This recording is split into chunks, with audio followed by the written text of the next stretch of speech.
Welcome to the Midweek Memo. After two very different semi-final series, the A-League's top two teams, Melbourne City and Sydney FC, will clash in the grand final on Saturday afternoon at Amy Park. City are going for the Premiership Championship double, while the Sky Blues are looking to lift the grand final trophy for a second year running. Speaking of lifting trophies, the Waratahs did that on the weekend after a big win in the Super W Grand Final.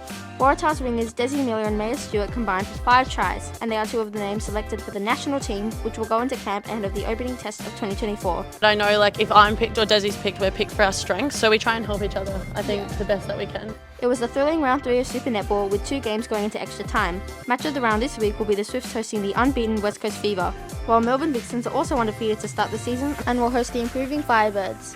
For us, we've still got a little bit of work to do. I still think we can be a little bit more consistent with the ball. In Adelaide, Australia's best wheelchair rugby players are in action from Friday at the National Championships. New South Wales will be looking for a 4th straight title after winning in overtime last year, but keep an eye out for Queensland, Victoria and WA, who all feature female and non-binary stars of the game. It's National Championships week for flag football, where an Australian champion for one of the Olympics' newest sports will be crowned in Brisbane. And down the highway, the Challenger Pro surfing event on the Gold Coast wraps up this week, with some big names including Sally Fitzgibbons and 2023 winner India Robinson overseas, and the Rugby Sevens Carnival heads to Singapore this weekend, with the Aussie girls looking for another medal, while Tori Lewis heads the Australian team at the World Relay Champs in the Bahamas, and Team Australia holds the series lead going into this weekend's LGP in Bermuda.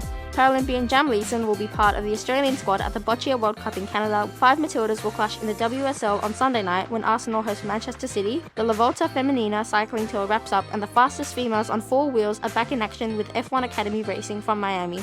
And that's the memo.